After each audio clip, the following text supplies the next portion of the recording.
কেমন আছেন? বেশি সুবিধা না। বেশি সুবিধা না? না, ভাত কামাই করা হয় না। কামাই করা হয় না। পঙ্গু মানুষ। তাহলে চলেন কেমনে এখন? এই যে মাইসের দেয়, 10 জনে দেয়, এরই খাইতাছি। মানুষে দেয় কিছু হ্যাঁ, নাকি? কিছু দেয়।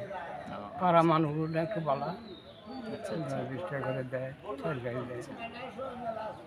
এমনি ওই ধরেন যারা মেম্বার বা চেয়ারম্যান ওই এমনি কার্ড দিছে কয়টা আপনারা? একটাও না। দিছে প্রতিবন্ধী কার্ড দিছে না, প্রতিবন্ধী কার্ড এটা আমি আগে করছি। এই মেম্বার চেয়ারম্যান ছাড়া? হ্যাঁ, মেম্বার চেয়ারম্যান পাড়া। ওরে কোনো মেম্বারে 2000 টাকা দেয়। আমি দেখে তুমি আমার কার্ড দিত, আমি ওই থেকে ওই থেকে করে নিয়ে আসি। ও আচ্ছা। তাহলে আমাদের তো ছেলে নাই? না, ছেলে নাই। মেয়ে কয়টা? 3টে। 3টা মেয়ে, 3টা বিয়ে দিছেন? হ্যাঁ, বিয়ে দিয়ে। এমনি তো আর জমি জমা কিছুই নাই। না, মাঝে বাড়ি চাই। আচ্ছা দেখেন দর্শক, এই লোকটা আসলে আমি খুব ছোট থেকে দেখছি। উনি রিক্সা চালাইতো, রিক্সা চালায় তার 3টা মেয়ে ছিল, মেয়েদেরকে লালন পালন করছে, বিয়ে দিছে। আসলে ছেলে না থাকলে একটা মানুষের যদি সম্পদ না থাকে, হয়তো বা ছেলে থাকলে তাদেরকে বাবা মাকে দেখভাল করে, কিন্তু তার সেটাও নাই।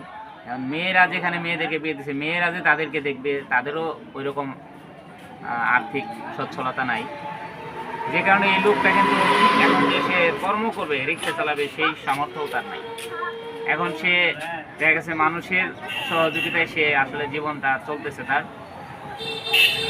আমি আজকে সকালে আমার বাড়িতে গেছি, আমি ওনাকে পাইনি বাড়িতে, তো এখন আবার দেখা হইলো। তো আমার ইচ্ছে হয়, কিন্তু হয়তো আমার ওইরকম সাধ্য নাই এই মানুষগুলোর জন্য কিছু করার। আমার ইচ্ছে হয়, কিন্তু আসলে আমার সাধ্য না থাকার কারণে পারি না।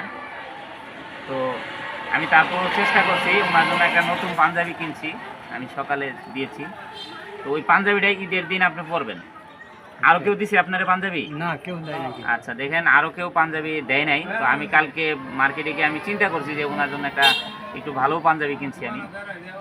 আমি চিন্তা করছি যে ওনার জন্য একটা পাঞ্জাবি কিনবো। তো আমি পাঞ্জাবিটা কিনছি, সকালে দিয়ে এসছি তার বাসায় তাকে পাইনি।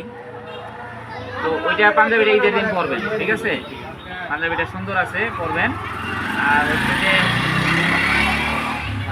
ঈদ তো সামনে চলেই আসছে, এখন ঈদের তো আর কোনো কেনাকাটা বা কোনো কিছু বাজার করেনও নাই? না, করেন নাই, পয়সাই নাই। আচ্ছা তারপরেও আমি আপনার জন্য কিছু একটা, এটা আপাতত রাখেন আপনি। এটা হলো ঈদের বাজার বা যেটা কোনো কিছু কিনবেন আর কি, ঠিক আছে? এটা রেখে দেবেন, ঈদের আগে বাজার করবেন। এটা আগে ভাঙার দরকার নেই, ঠিক আছে?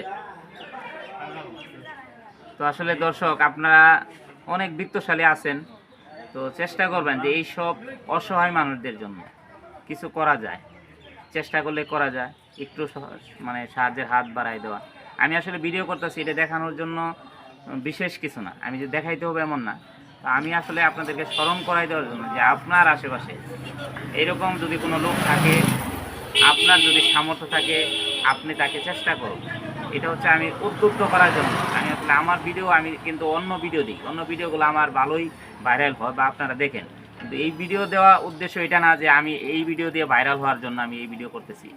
আমি এই ভিডিও করতেছি এটাই যে আপনার আশেপাশে যদি এইরকম কোনো লোক থাকে, তাহলে আপনি সহযোগিতা করলে আল্লাহ তাআলা খুশি হবে বা এই মানুষগুলো খুশি হবে। এই মানুষগুলোর জন্য যাতে আমরা কিছু করতে পারি, যারা আমরা সুস্থ সবল আছি। অনেক অর্থের প্রয়োজন হয় না, আমি সুস্থ আছি, এটাই আলহামদুলিল্লাহ, আল্লাহর কাছে শুকরিয়া। আমি সুস্থ আছি, এই সুস্থ থাকাটাই হচ্ছে আল্লাহর কাছে মানে সবচেয়ে বড় নিয়ামত। আমি কর্ম করতে পারবো, যে কোনো কর্ম আমি ইনশাল্লাহ করতে পারবো। কিন্তু এই মানুষটা আজকে কিন্তু আর কর্ম করতে পারবো না। এই মানুষটা কিন্তু আজকে অন্যের মানে সাহায্যের দিকে তাকিয়ে রয়েছে। এই মানুষ চাইলেই আজকে কোনো কর্মই করতে পারবে না। আমি যেহেতু কর্ম করতে পারবো, আপনি যেহেতু কর্ম করতে পারবেন, তাই আমি চাইবো যে যতক্ষণ পর্যন্ত সুস্থ সবল আছেন, আপনার পাশের কোনো এরকম লোককে সহযোগিতা করুন। আল্লাহ তাআলা খুশি হবে, ওই মানুষটা খুশি হবে। ধন্যবাদ সবাইকে। এটা লাল